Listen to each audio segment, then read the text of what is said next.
that we are late. Thank you for being patient and waiting. It was totally my fault, not Jen's or Roger's or Sheridan's or Abby's.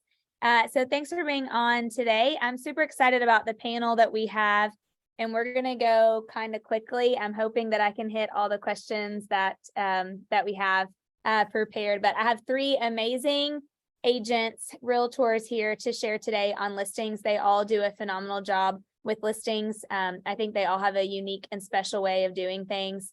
And ironically, this is a really funny story I'm going to start with, because Jen and Sheridan, I just put this together that you guys, okay, so Sheridan beat me on a listing a couple of years ago, and I was like a little bit hurt ego on it, but he totally deserved it because he did something like way special that I did not do. But the referral came from Jen. So that's actually funny that you guys are both on here together. It made me laugh to see. So I'm going to start with having, if you guys just will introduce yourself and just say kind of where you are, because a lot of this we do for referrals, which is really great. And then just a little bit about your business. You can do volume, units, anything like that. Roger, you want to go first? Sure. Yeah, I'm Roger Wilk.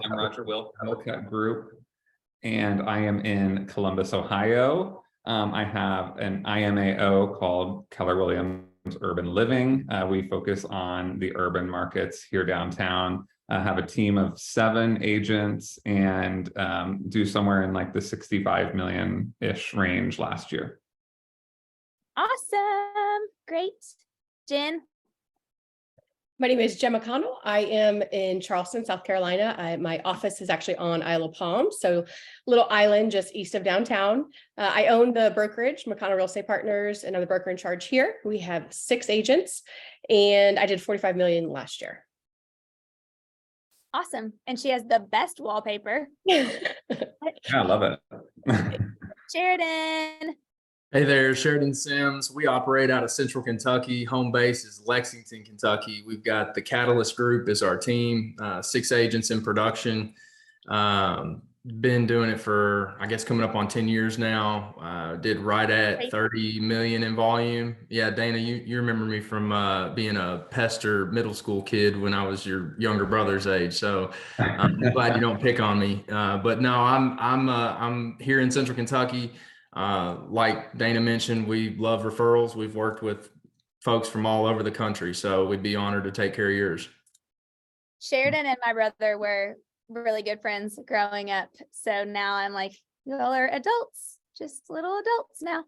Okay, so let's start with the importance of focusing on sellers and listings, especially kind of going into the market that we're in. Actually was running the numbers this morning, and listings taken are definitely trending down for all of our market centers. So whoever wants to jump in first, why do you focus on sellers? Sure, I'll jump in. So generally speaking, when I was kind of figuring out my business plan, I was trying to figure out, how best I could grow my business. And the number one thing that kind of got me to focus on sellers was just time management. I think we all could agree that with sellers, you're more able to, to manage your time a little bit easier. You don't have to run out and look at a bunch of houses, and you're not at the mercy of a new listing coming up tomorrow or a new listing popping up last second that you're having to run out and show. And so that is the initial reason that I wanted to really kind of make that focus. And I've really kind of made sure that focus has kind of stayed in this current market. As the market, at least here in Columbus, is highly, highly competitive, multiple offers on most listings. Obviously, having the listing side, you are guaranteed to get paid, whereas as a buyer, you could submit 10 offers before you get an offer accepted. Also, I run a team, and getting leads from those listings is important to me. And so really kind of focusing on sellers has been a major part of our business. Yep. Love all that. Will you guys type in the chat yes or no if you're still experiencing multiple offers where you're at right now at a high level? Would love to see, by the way. Jen, Do you want to go next? Yeah, it's a lot of the same. I mean, for me, it's return and, you know, the lead generation. So if my sign is at 15 different houses across town, they just see me everywhere when I may only have 15 listings, but they're going to see and think that I am everywhere. And they see my moving truck with, you know, my face on it. They see me on social media. So just having that awareness and branding throughout, I think really helps with sellers, because they just literally think that you're everywhere. So that for me is the main reason. And I love the marketing side. And that's really my focus is the marketing and presenting the home in a certain manner and telling the home story. And I just love that whole aspect of it. So that's why I decided to focus on it. But it does come down to the return as well. I mean, the time management that you can do with listings compared to with buyers is just, it doesn't even compare. Yeah, your marketing book is like fire. I wish I would have asked you to show it. So I'm excited for you to talk about that in a minute. Sheridan, anything else you would add on really the focus of that? And will you say, did you start focusing on listings, or is it something progressively you did over time? So when we started, we had a new construction account, custom home builder, probably the most expensive home builder in our area. So that was where we got initially, I guess, introduced to the seller side. So coming out of the gate, I worked on a team that had 2 other agents on it, and they were already on the builder account. So anytime we would build for somebody, they were already leveraging their time and were dishing off some of those leads to me. And by nature, it was a chance for me to get my feet wet, selling some of those properties that we were building for somebody that had a house to sell. That's where I got introduced to the listing side. So I never really had to choose to get into that, I guess, but I fell more in love with it as time went on, because I absolutely despise showing houses. And that's just being honest. This is a circle of trust, I guess, that we've got. I would rather. Circle of trust, that's going to go on YouTube. So I appreciate that. Well, fortunately, I've got people on my team who are extremely proficient in showing houses because they love it. I'll still get out and do it, but my brain is more geared towards the construction end of things, the design end of things, and selling was a way for me to wrap all that working on listings into one. So, I mean, everybody's already said it, get your time back. Especially as I started having children, I wanted to have the weekends, I wanted to have the evenings, and sellers allow me to do that because I can handle all my business during business hours. And I get to treat it more like a business. Now, I'm lying if I say I'm not handling stuff in the evenings. We all know that still, bubbles over, but I have way more control of my time. yeah, totally. Yeah, love it. Yeah, I think majority of us will, especially if you're on here watching, you probably prefer sellers over buyers anyway. So yeah, I think that's all those are really great points. Okay, let's go next to what are some specific ways that you market yourself to sellers, best marketing tactics that have worked to get more sellers. And this is, I think, very important right now, considering that everybody is like really wanting to get more sellers. Roger, you guys just want to go in an order? It's totally fine with me. Best things that have worked, because I know you guys do a lot of marketing to get sellers, but some of maybe like your best ones. Yeah. So I've always said with everything marketing that consistency is everything. That's what I like really drill into all of my agents here at the brokerage and specifically on my team for sure. Is whatever you're doing, you need to do it consistently. So that's kind of my blanket statement. The thing that, I work in a very small market, I would say, like a very small area. And so we kind of have a marketing plan that kind of works through a number of things.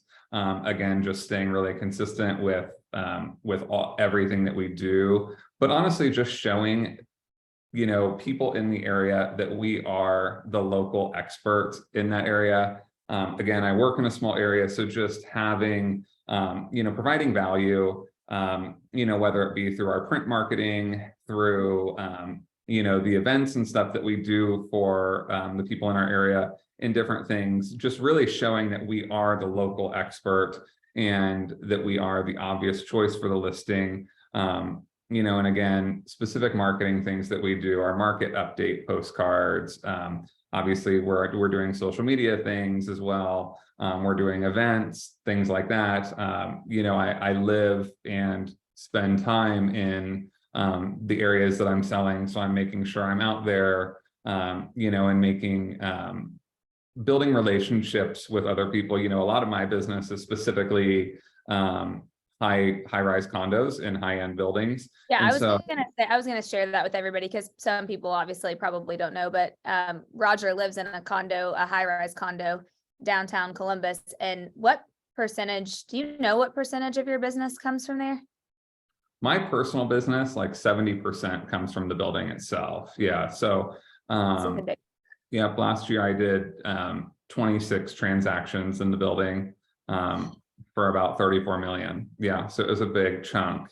And so, you know, like I'm building relationships with our doorman, with our concierge. You know, it's funny, like I'll be in my condo and, you know, the doorman will call and say, hey, someone just came in and asked about condos. And, you know, it's sometimes I'll walk downstairs and hand off my business card, but building relationships and really doing a lot to make sure I am the local expert and I am the obvious choice for listings. And so again, just staying really consistent with everything though, whether that be again through print marketing, building relationships, events, things like that. And one thing I want to add on to that too is if you don't live in a condo high-rise building, think about your neighborhood. I mean, that's Roger's neighborhood. It just happens to have an elevator. So I would still say really think about getting really niched into your specific neighborhood and marketing.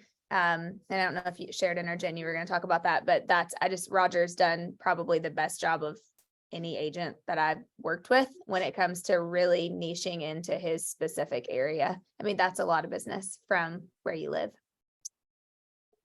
Jen, anything specific on marketing? I know this is like your thing. You know, I think the cool thing about it is that you can start with a database that's majority buyers. I mean, I'm assuming a lot of people on here maybe are heavy on the buyer side versus the listing side. You know, 4 years ago, I was 80% buyers.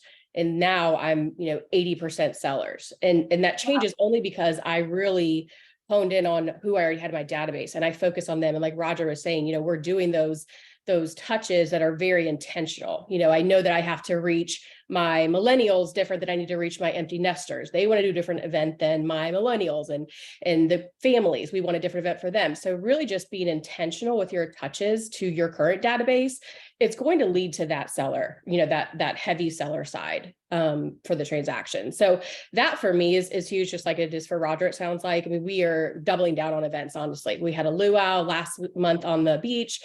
Saturday is actually River Dogs game. We're renting out the mezzanine. I mean, we're doubling down on our events to make sure that we're having those conversations if they want to. Like, we're there to have fun, but if they want to know about the market, which everyone does, but they don't really want to like email and, if they see you in passing, they definitely want to. So we're giving them an opportunity that we're there and they know that we're still here. We're still trucking. We're doing business. Like, we're not shutting down the doors. Yes, the entire Charleston market is down, but we're still going to provide that same level of service that we always have and make sure that they know that we're here. Yeah, I love that. Super good. Sheridan? Yeah, so I love what Roger shared about just kind of making hay where you're already spending the most of your time at. And we've taken a similar approach. We represent a lot of new construction. And as listings started to do what they've done, which is dwindle, we saw that as an opportunity to go out and just create inventory. So we were able to put together a deal that generated 70 listings all at once, which was a new development. So we found a piece of dirt that needed developed. We pulled a developer in. Then we found a builder to take those lots down. The only contingency that we asked was that we got to represent the listings on the back end. So thus created 70 listings. I think anybody would say, yes, they'd love to have 70 listings right now. So, taking that a step further and being able to go and say, okay, once we start that process, like I'm making friends with the project managers, the subcontractors. Like, it's amazing to me how many people have never asked the plumber, is he looking for a house? Does he know somebody looking to buy or sell? Like those guys, kind of like Roger mentioned with the door guy, they have housing needs too. So I love it. The electricians will call me and be like, hey, somebody was just walking through the house and I gave them your number. Like, that's awesome. I don't have to do anything for that other than speak to that person. I'll bring things to the job site, coffee, donuts, bring stuff with, like, they all love, we're big on like the marketing side, right? Shirts, hats. I take koozies out there. I've never met a framer who didn't drink beer, hopefully not on the job. But we'll take koozies out there and give those out. I mean, those guys love that stuff. And I promise you, nobody has ever done that as a realtor in your all's local markets. That's a way to differentiate yourself. And they're like, no, we're around, we're on new construction sites all the time. Nobody's ever asked us. Normally they're screaming about why this isn't done. So it's kind of a similar, vein of what Roger's talking about with networking within. That's created a lot of business for us, but I'd say going out and creating inventory on the new construction side, and then resale wise, they've nailed it. Just relationships, networking. Everybody was talking about rates for 3 months. Well, rates don't move the market. Life moves the market. So just making sure I'm staying in touch with people's lives, finding out, who's expecting, who's getting married. You don't want to talk about it, but who's recently divorced. I mean, all those things, you just have to be in touch with your database to know what's going on in their life so that you're positioned correctly to be that, that steward for their real estate needs. Yep, I love that. I love that you said rates don't move the market, life moves the market. I 1000% agree with that. And I think there are so many people hung up on the rates. And it's truly, it's life. Can I just do like a quick, thumbs up or thumbs down from you guys? Are you still doing direct mail, mailing stuff to people's house? Are you doing billboards? Just No. my moving truck. Moving truck? Yeah. I mean, I'd say kind of quasi for us because we have new construction and we have places we Right. can put large signs. So we use that as an opportunity to shove it on corners and those type things, but just sheer interstate billboards, no. Are any of you all running ads targeted to just sellers, like pay-per-click ads targeted to sellers? No. No. Okay. Postcards to farm, Carrie said. Yep. Okay. Yeah. I mean, what I'm hearing you say then is a lot of it is still consistent in certain things like your events and your direct mail, but mainly it's still your sphere and networking at the highest level. Yeah. In the last 4 years, I think I said, 80% of our business was bought leads, and now we're at 95% referral in that time frame. So we're not spending for leads. And I'll add to that, from the direct mail standpoint, Dana, I've even gotten yours. I think yours still is stuck on my desk somewhere, but sending out your vendor list, your top 5, just coming from a place of contribution has led to more seller business. Cause we take the standpoint of we're here beyond the sale and we don't want you to, mess up or damage or not take care of or maintain the asset we helped you acquire. So we're making sure you're protecting that. And I can't tell you how many times it's turned into somebody sending my number over because they want to use my roofer. And then all of a sudden I'm in relationship with that seller and then I sell their house and they've got other realtors magnets all over their fridge or whatever the case may be. But I was the person that showed up and solved the problem of keeping their house, not damaged. And that turned into a listing. So that was when you beat me on the listing, Sheridan. They were having a water leak in their kitchen and I went and looked at it and looked at the house and stuff. And then Sheridan went and looked, but Sheridan brought his contractor and fixed the leak and then called him and said he took care of it. I was like, you deserve that. That was very smart. But seriously, I mean, that's a really important thing to think about, how you're even treating them when you are getting on the listing appointment. Andrew asked what type of direct mail specifically is working for you guys. And Nate asked, anybody tried door hangers? The vendor magnet for us is still our number one. People love that. We say it says we've got a guy for that. And it's anything you could think of is on there. And the great thing about those are they pay for them. I mean, we charge them $250 to be on the magnet. What, any specific direct mail that's working really good for any of you three? We do every door direct mail for our area. Again, it's a very direct area. And again, we're staying, I'll keep on saying this, but consistency. I mean, it's not just every time we sell a listing, every time we get a new listing, every time there's something to market. We are doing it very, very regularly. These people are getting mail from us constantly. People will be like, we got a bunch of your postcards, we kept your postcard. I'll meet with someone and they'll say if for whatever reason I haven't met them or they haven't seen me around the neighborhood, they are usually like, we kept your postcards, from this time or, and so again, just staying consistent, but also remembering, and I think I have this in my notes to touch on later, but not always trying to sell something, providing value. And so if that's a vendor list, in a high-rise building, we have approved vendors that are able and allowed to work in a building, whereas other people might not, you have to have the right insurance and things like that. So providing those things, a big thing for us is people ask about, you know, how the HOA and things like that work and things like that. And so just being a full resource for your, for your farming area or for your clients, really providing value.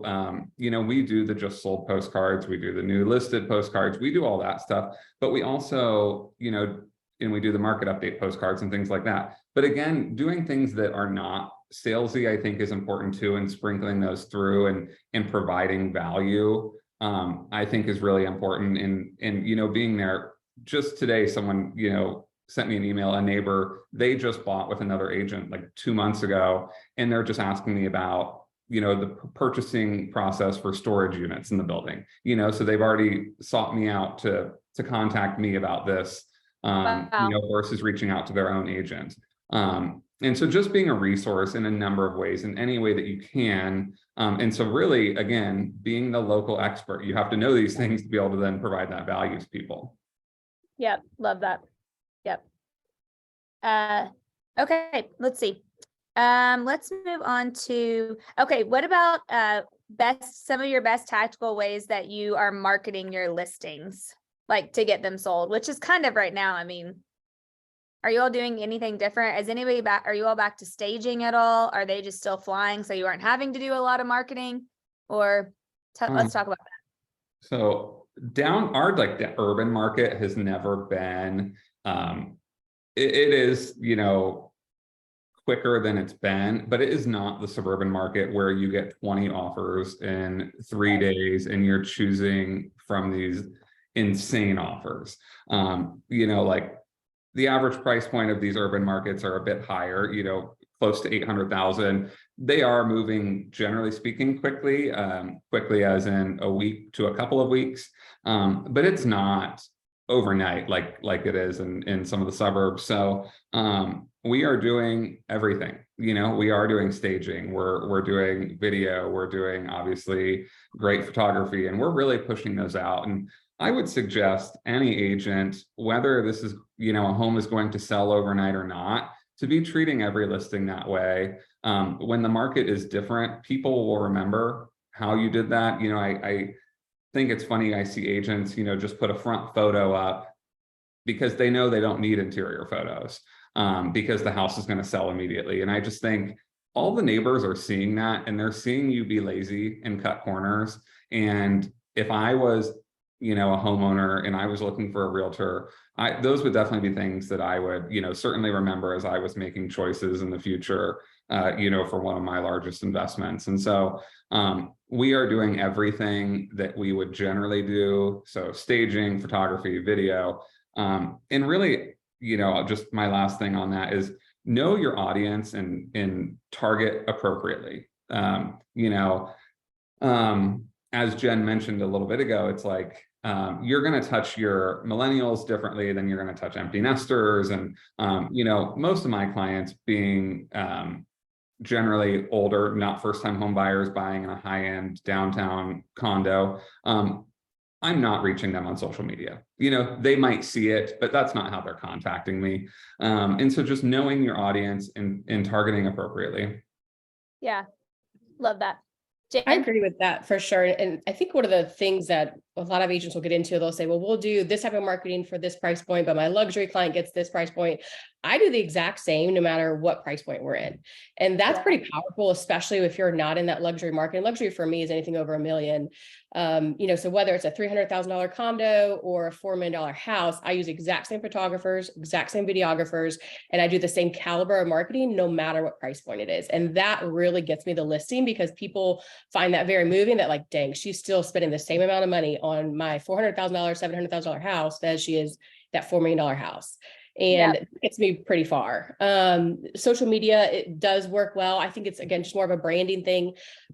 We do get a lot of hits online. We have good SEO. So that always generates a lot of leads for us too, for listings. And again, just giving that first impression the best you possibly can. I will not list unless I have every single picture labeled in a certain order. I mean, everything has to be very methodical. I list on Thursday. You are like so OCD about it, and I love it. I think it's so good.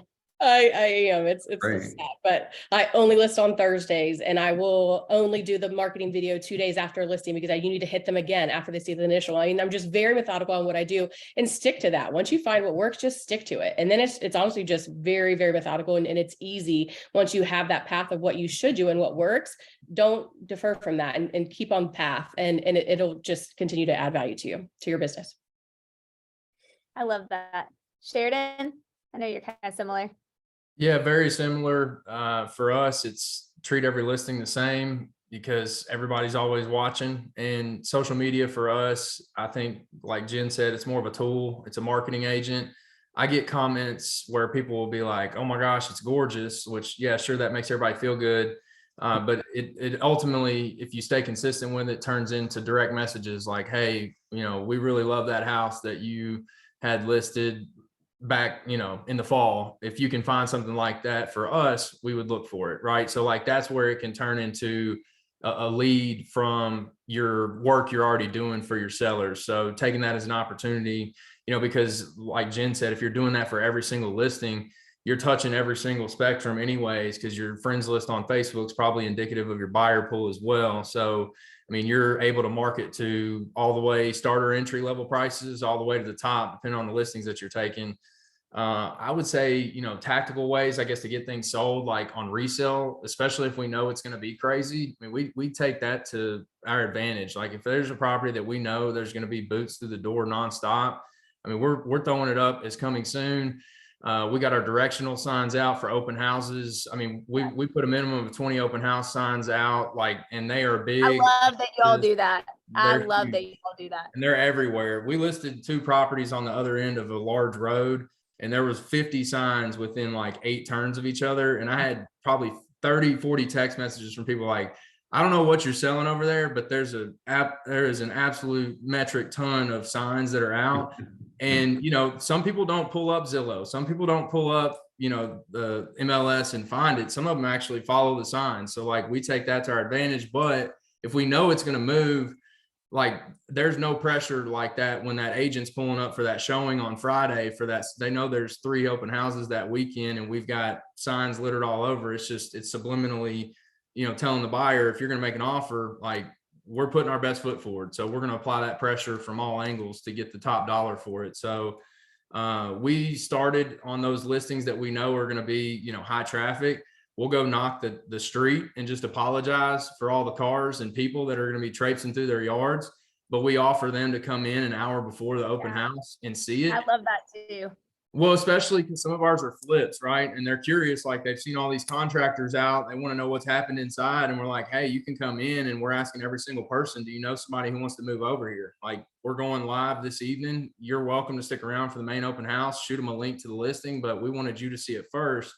And it gives us a chance to just meet the neighbors too. Because, I can't tell you how many times I've pulled up to pick up some of those directional signs back in the day and they're gone because, Timmy, the yard man guy, didn't want my sign in his yard. And I'm like, "Well, shoot, man, those are $6 a pop." Right. Like, so I take that as a chance to go knock on the guy's door and just say, "Hey, we have an open house going on around the corner. Looks like you take a lot of good care of your yard. I can respect that. I'm a lawn ranger myself.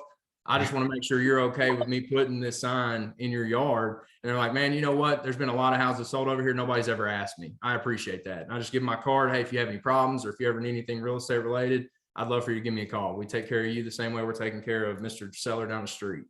So, I mean, that's where we'll try to make those people feel like we're not just rolling into the neighborhood, pillaging their street and then leaving a pending sign later and just being rude. But we've picked up business out of that too. Yeah, that's so smart, Sheridan. That's one of the things I think you guys do the best in Central Kentucky. And I don't really think anybody does it better than you all, to be honest. I wish we did, but we don't. You crush it at that. And it made me think of Renee Downs in our Columbus office. Roger, Renee, she had a house this weekend that she did open house on Saturday and Sunday. It was a coming soon. She had 100 people through on Saturday. Like, she had to call other agents to come to the house because she literally couldn't even talk to half the people that were in there. She said it was like absolutely insane. But it was so cool because, and Sheridan, I've seen you do this before too, but her husband drove down the street and took a video. I mean, there were cars like as far as you could see lined up down the street. I was like, man, that is so cool. That is like really cool. Oh, Sarah Weber for the win just found our vendor magnets. And so I'm going to try to put them in the chat. Hold on, a couple of questions really fast in the chat before we keep going. Abby, what platforms are you using? Do you mean for social media? Yeah, like is she using Google My Business too? That's for Jen. Jen, sorry. Are you using, Yes. you do Google My Google Business, right? And then we have SEO that we pay for on our website. And then I do Instagram and Facebook. I don't do Twitter, TikTok, any of that stuff. Are you using a scheduling platform that throws it to all three, or are you actually going on Google and posting stuff? I'm not posting them. I have a company that does that. I just pay them monthly to post all my social media and any of the listings. Okay. Awesome. Okay. And then next question was from Sharon. How are you discussing costs with potential sellers about staging, or more specifically, who's covering the cost? You as the agent covering the cost with a commission rate that aligns with the seller. What are you guys doing for staging? If you don't care to share. I do not cover the cost. You know, I'm very upfront with it. If we need to stage, then I say, hey, I need to market your home in the absolute best light we can. I have amazing stagers that we work with, and here's a quote. So I don't cover that, but generally, if kind of proposed the right way, I think people are very appreciative of it. A lot of times what I do if a home isn't, if people are still living there while I'm selling it, I have, the stagers come in and take a look and kind of give their opinion. And sellers are usually very appreciative of us doing that and not just saying like, okay, we'll get pictures as is and do this. And I just, again, am, putting the spin on it that I'm doing this to show your home in the absolute best light to ultimately get you the absolute top dollar. And, generally people are very appreciative. Yeah. Jen, you have all your own staging stuff, don't you? I do. So I have all staging for all my listings. I'll stage them either if they just need a couple plants and welcome mat, or they need beds, kitchen, dining table, living room. I mean, we have it all. But even before I was able to really do that, I was actually challenged a couple years ago if I could stage a vacant townhouse on a budget, basically. And I did. I mean, you can go to Goodwill. You can always get really good inexpensive things there to kind of stage with like books and pillows and kitchen tchotchkes and just stuff that you need to kind of fill a space, especially if it's vacant. I definitely think that you could even just find things for kitchen, bathrooms, a fireplace, maybe a little bit for the outside and some plants, and that can really warm a space. So I don't think you necessarily have to do it all if you are on a budget, but I do think that it helps to even just have that little warm and coziness with a nice picture and some plants and things like that, which you can do very inexpensively. I find a lot of my staging stuff for tchotchkes at Goodwill, to be honest. But I think it's really important, as we know, you'll get more of a return if it's staged. So I do cover that, and I have a moving truck that we use to do all of that. But I certainly didn't always have that. So I just kind of worked around it and figured it out. But we do have stagers in town too. If you do have a vacant listing that, could really use that staging, I think it's a great investment, and I would cover that for my clients. Okay, cool. Sheridan, are you doing any staging? We'll suggest it as needed. We've kind of moved to an approach of just being brutally honest with the sellers about what we see, and we feel like our track record allows us to be that way. Right. They're calling us in there to give them more of a consultation versus, I guess, a listing appointment. Obviously, if you're trying to win business, you might not beat them up as bad as if you've already got the listing and you're going in to just, tell them, here's how we're going to present this opportunity to the market. But I'd say kind of in between, right? I mean, there's certain instances where we can bake it in, and then there's other instances we've kind of found that at least in our market, people will pay for it if they don't have to touch it. And so if we can manage that for them, they'll pay for it. If they can just be hands off, send me a bill. Obviously not every client is at a one size fits all, but we've just found through kind of like the same thing, the same vein of the vendor list, like that's a subsidiary, that's a part of our vendors list, is a stager or an organizer or a declutterer. Great who idea. can come in and do those. And we're like, hey, we won't pay for it for you, but we can make sure that it gets done and you don't have to lift a finger, and you'll be pleased with the results. Actually, here's a listing before and after this person did it. Which listing do you think looks the best on the MLS? So we have some visuals that, and I'm not going to jump too far ahead because I think it's coming up here in a second, but that shows up in our pre-listing packet as far as like, this is some things to expect when we do come to list your property that you can be prepared for us to talk about. So we Yep. kind of set the table for that before we even step foot in the door. Okay, we're gonna talk. Yep. Okay, we're gonna talk about that. I felt like you guys kind of touched on this, but any like tips or tricks you would share if if you know specifically you're competing on a listing? Because, and the reason why I asked this question, let me back up, is because the last 3 years where we've been in such a speed-based market, a lot of agents haven't had to compete for listings. I mean, whoever's called them, they've gone and shown up, and that's the listing that they've gotten. As history shows, as a market starts to trend or shift, you compete more on listing appointments. So I'm just wondering, anything advice you would give to agents maybe who've never had to compete on listings other than some of the stuff you've already mentioned, which is great. Sure. One of the things that I think is somewhat unique is I never leave a listing appointment without a follow-up appointment. So whether that be schedules or photos being scheduled while I'm there at the house, staging being scheduled while I'm there at the house. If neither of those things, if we can do neither, then, hey, when could I have my cleaners come over just to do a, quick clean and make it really shine before photos. Or if it's, hey, let's come back over and really dive into the numbers. Before I leave, we have something on the calendar for us to meet again. So, which I think people like, to kind of have a plan moving forward. It shows that you're being very proactive. I think someone also, if they have something on the schedule with us, is really less likely to, go and interview another agent. And people all the time will tell me, I'll say, okay, so when can we get the stagers over here? When can we get photographers, whatever it might be, cleaners? And they'll tell me, well, I guess I'm gonna have to cancel that other appointment with this other agent, And so it's funny because, I, again, working a very small market, feel like I'm not generally competing. So I do that regardless, just in case. But I think people really like it. It shows that you're proactive, and it shows that you really have like a plan together from the start.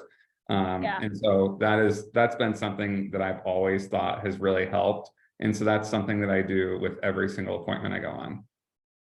Love that. I agree with that. And especially just with my listings, I only list on Thursdays. So they only have 4 or 5 days of the month that I can list. So before I leave, like Roger said, I'm saying, all right, which Thursday are we listing? Are we this month and are we next? And here's when I need my photos at least Monday before that. I'm staging at least Thursday before that. And we back up. And here's what you need done when you pressure washing pine straw and all of those things. So we're really calendaring it out before I leave, which I think is great. What was the other part of the question that you asked, Dana? Just anything else if you're competing that you would. Yeah, advise and them? Roger touched on this earlier, and I think it's even more important right now. So Charleston is very territorial. If you live on Daniel Island, people want to say they're the Daniel Island realtor. People want to say they're Isle of Palms realtor. Well, I don't just sell in Isle of Palms or where I live. So I need to be the expert in whatever neighborhood I'm going to. And I think that a lot of agents who are the local agents, they'll kind of slip up and they won't really do their research and look for those off-market transactions that they should be telling them about. And because the sellers are going to know it and they're going to test you on it. And if you don't know it, you're going to look silly, and they definitely will tell you don't know what you're doing. So I think that even more important than ever is knowing your numbers, no matter what neighborhood you're going into, to make sure that you come off as the expert, even though the neighbor next door is a realtor too. Yeah, that's a great point. Yep. Sheridan, if you're competing, other than bringing your handyman and just go ahead and wipe everything out and fix it.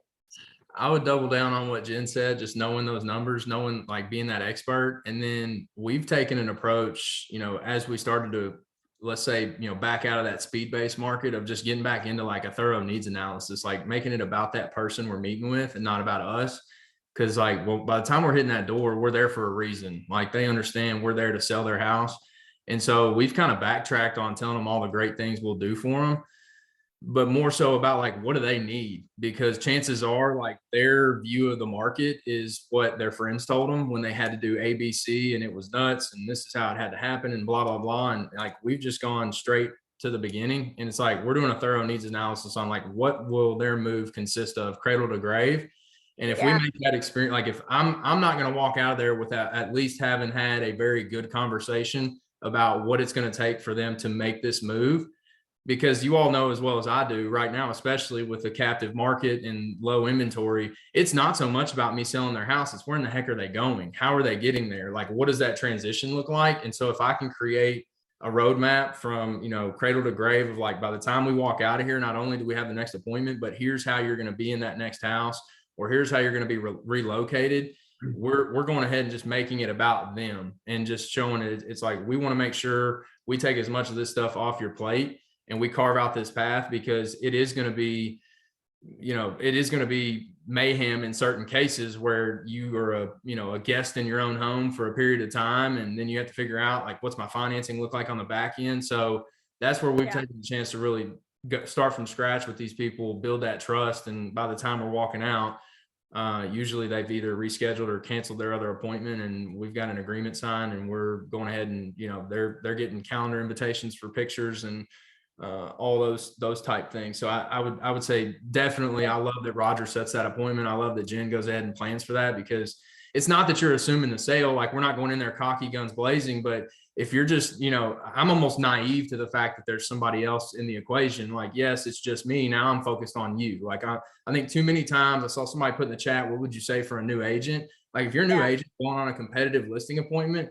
do not even acknowledge the other agent. You're there to learn about that person. If you can make that person feel like they're the most important thing to you in that conversation, and you're not gloating or you're not talking about all these things that you or your office does, but you're truly focusing on how can I help this person who doesn't have a clue what they're about to do get it done, your chances will grow exponentially.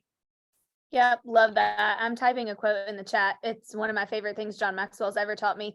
Anytime you're with someone, the person who talks the most is always the person who walks away feeling the best. So if you're talking the most in the appointments instead of you know, really having them talk, like they're gonna walk away feeling the best. And I love that you shared, and you do a great job of that. And I love that so much. 2 quick questions, just because I know I still have so many, we may not get through all these, but I have one that came up because Stephanie and Andrew both just said that they lost a listing this week. They interviewed and lost for the first time, or lost this week.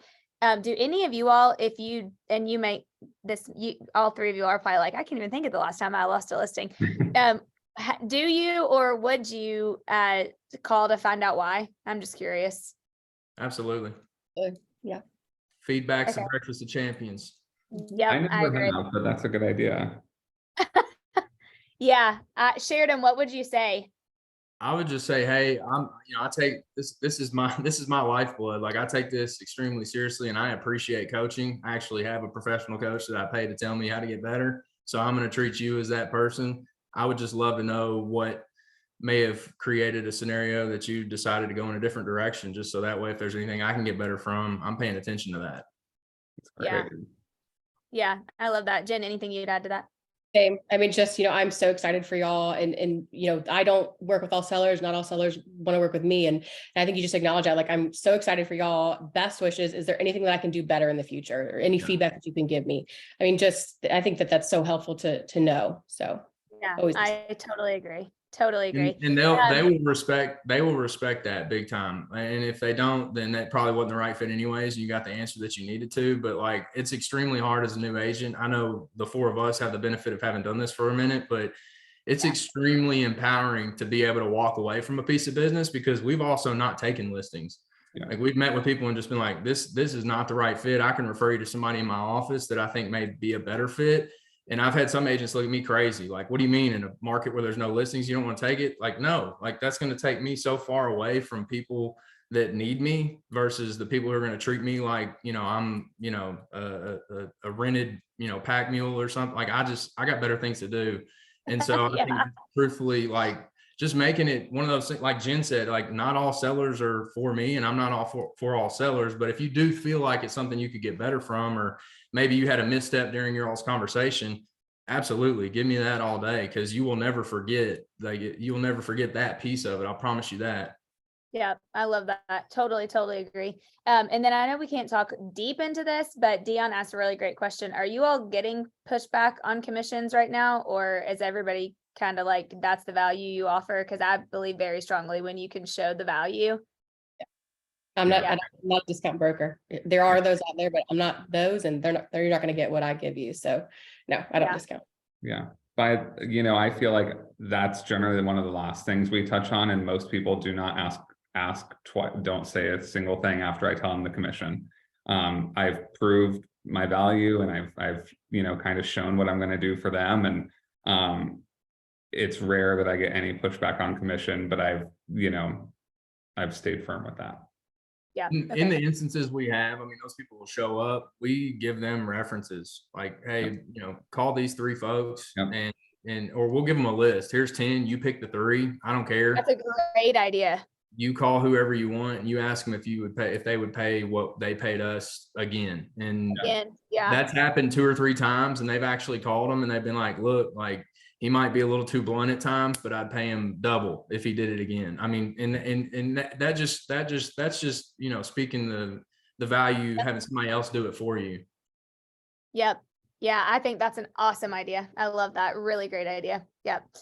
Okay, so we only have 10 minutes left, and this is the part I feel like everybody wants to know, especially these days. Can you guys quickly, like in 3 minutes each or less, walk through a typical listing appointment? Like, what are you taking? Do you send anything before you go? How long are your appointments?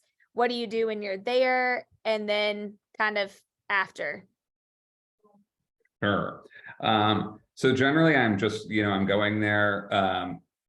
I kind of go under the assumption that they don't know who I am, even if that we do have a rapport. I go there, generally walk through the house. We kind of chat, quickly jump into a little bit, about them, their situation. That's one thing that I've really learned, is trying to kind of shift the conversation to them. I used to feel like I had to go in there and kind of share, like, this is who I am, this is what we do. I hope that I've about my business, to kind of prove myself. And I really have made a very big point to kind of shift that. But I generally, all I take is our listing presentation and maybe 2 to 3 comps with me. Recently sold, and I just take like the MLS listing sheet. Sometimes I don't even take those.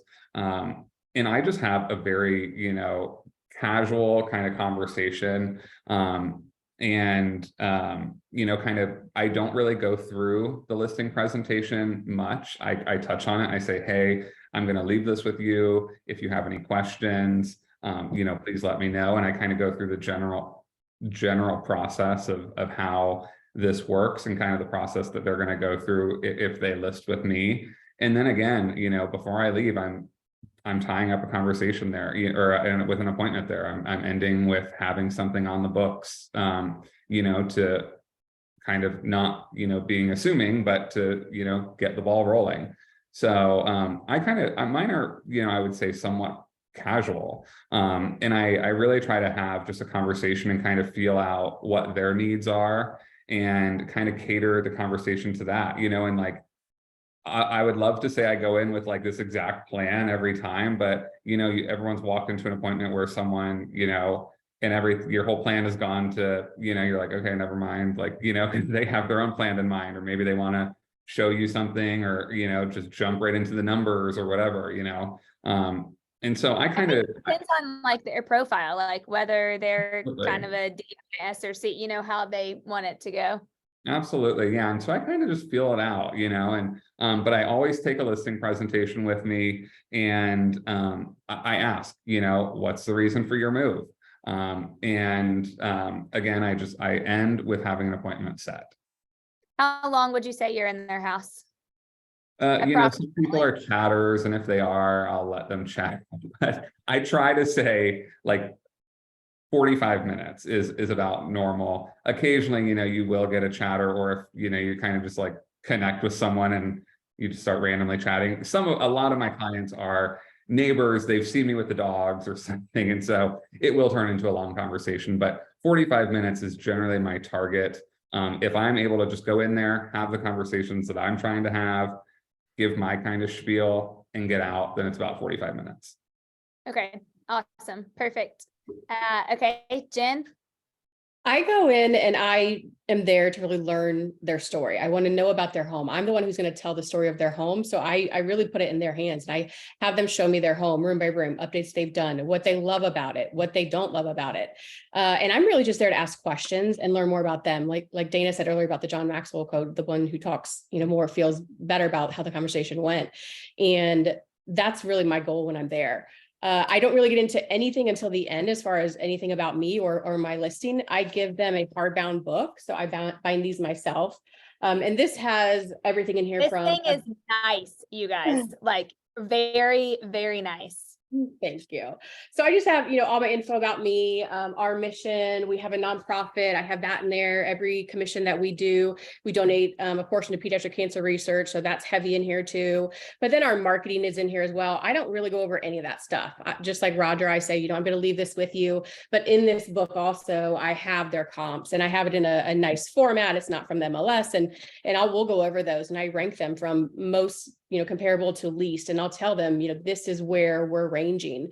And we go over, did you guys have a price in mind? And here's why I don't think we could get that. Or I think that that's a fantastic number, or actually we should start higher. And I know that because I've done my research before I go there. And it doesn't matter if it's a past client or a new client or a best friend. I just sold my best friend's house. I go with the same presentation. She got a hardbound book. I toured her home like I would anyone else. I went over the comps like I would with anyone else. I don't treat her any differently. She deserves just as much as my marketing and attention to detail that anyone else gets. So I think that that's the thing, is just always having that expectation that you will always deliver the same presentation, the same comps, and the same knowledge for each home that you're going into. I think that that's going to set you apart. Love that. Yeah, love it. It totally does set you apart, Jen. 100%. And then how long would you say you're there? Does it range? About an hour. Like I let them talk. I always want them to feel like they're the only thing that's on my calendar, even though we know that they're not. But sometimes I'll just set a little alarm like, oh, I just have to go grab the kids soon. And I'll just be very frank with them if it's running a little bit too long. And just like, hey, I'm so sorry. I have about 15 minutes left, and just giving them a warning essentially that, I do have another appointment or my kids or whatever it is. That's smart. And then did you design that book yourself, or did you pay a marketing person? Designed it all. So this is our sellers book, but it's the same thing that I created for our buyers. It's actually a buyer's and seller's guide. And it has everything from our events and testimonials to showings, prepping your home for showings, selling tips to creating lasting impressions, some of our marketing that we've done, articles that I've been featured in, and then buyer packet is in here as well. So it just goes over, what you want to look for, closing costs, and what we're going to go through as far as inspections and the process. I have like a little timeline where it goes through everything, like just all that stuff that people want to know, but like, I don't need to go over that with them. They're going to go home and read this, and they learn about my family, and they learn about my company and what we do for the community. So it's just it's a great tool that I've spent years and years, and I can't even imagine how many hours creating. But I mean, this is what I'm good at. If you're not good at this, don't even attempt it. Hire someone to do this for you. I get everything printed. This is printed from Printing Center USA. I bought my own machine to bind my own books, and I print here at the office. So, if you're not good at it, just don't even bother. Hire someone to do it. It'll cost you, some money to invest into it, but you can use it for years. I've been using this for 6 years, and it just keeps getting better and better every time I go to print. Yeah, love it. Okay, I know, Sheridan, I want to hear from you. And then if you guys hang on till the end, I'm going to share something in the files for you that I think will help you. So Sheridan, talk to us about what you do for a listing appointment. Yeah, so very similar to what's already been mentioned timeline wise, we try to set them at 45, 60-minute increments. We'll go ahead and set the calendar invite up front because we feel like that's, polished and professional. So we'll call before to confirm that appointment. Prior to the appointment, they'll actually get a drop ship pre-listing packet from us. It covers who we are, what we do, what our intentions are with their property. Very similar to what Jen's displayed there. We send that before we get there. It won't be like a full-blown listing presentation, but what we found is like my engineer types, if I slide that thing across the table when I get there, they don't hear a word I say. So I'd rather them have that, go through it, and then I'll start off the appointment. Hey, did you all have a chance to go through everything that we sent in the, the pre-listing questionnaire, the packet? Do you have any questions? And they'll start going through, boom, boom, boom, tell me all the things that they would have probably waited or forgotten about or sent me an email about after we left. We do tour the home. I'm like Jen, I like them to walk me through. Most of the time it's so that I can know what things I maybe need to be keeping on the back of my mind for when inspections come, because, cousin Jimmy fixed that or whatever the case may be. And then, that's probably something I need to be prepared for, right? And that's where I can start inserting some of those recommendations on the vendor list and some of the things to get ready and how we can protect the sale. So really making it about them, learning about them, and not taking the presentation with me and feeling like I'm death by PowerPointing these people when I'm there lets me spend more time learning about them. Like Jen said, learning their story, like Roger said, learning more about them specifically. And I think a lot of that prep work allows me to not have to do a presentation when I get there. Like I send them a very clean, it's a streamlined packet. They can look through all that. And if they have questions, and then when I show up, I'll probably have as much of the comp and out. Like if I've never been in the home, like if I didn't sell it to them, I'll do a rough, a cursory pull of everything that I see. And then I'll let them know, like, after walking through this, like I may have to make some adjustments to this. So, boom, I have a reason to set the second appointment already, right? Like after walking through, I might make some tweaks to this. Like we may be able to position ourselves a little bit differently when we hit the market. And then it may depend on if they're going to have to do some things to get ready. But that's the general rule of thumb, is we send that early and often before. And then when we get there, it's there to meet. It's not there for me to present. Yep. I love that. I love that. So obviously I don't list houses anymore. However, I used to, and I used to list a lot of houses. And I don't know if the one thing I would say, and this is good for new people too, but I never went to a house without sending them a listing lead sheet. I think I stole this from Cody Gibson like years ago. I mean, probably 9 or 10 years ago. And this is super old. I can't even find my updated one. So this has like a super old logo on it because I just pulled it really fast. I wasn't planning on sharing it, but you guys made me think of it. But we have this in now a Google form, and we send it to everybody like when they call us and say that they want to list their house, because I wanted to be prepared before I got to their house of what they thought their house was worth, what they loved with it, what they thought that it was going to bring, etc.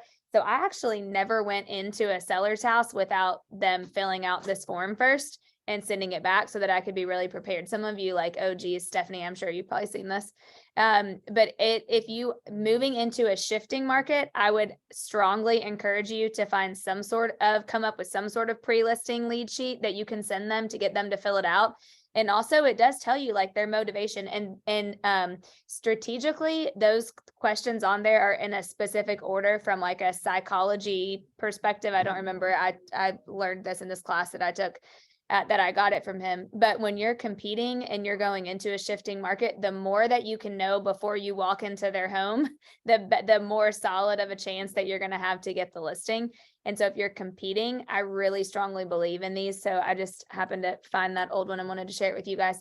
So much value today. I mean, y'all just crushed it. Thank you so much. Thanks for just being willing to share. And don't forget Columbus, Ohio, Charleston, South Carolina, and all of Central Kentucky for your referrals. We'll send out contact information, and it was great. So thank you guys. Hope that you all loved this who were on today watching. Thanks, Jen, Sheridan, and Roger. Appreciate y'all. Thank you. Thanks so Dana. much. Nice seeing you Thank all. you. Have Bye-bye. a great rest of your day. See ya.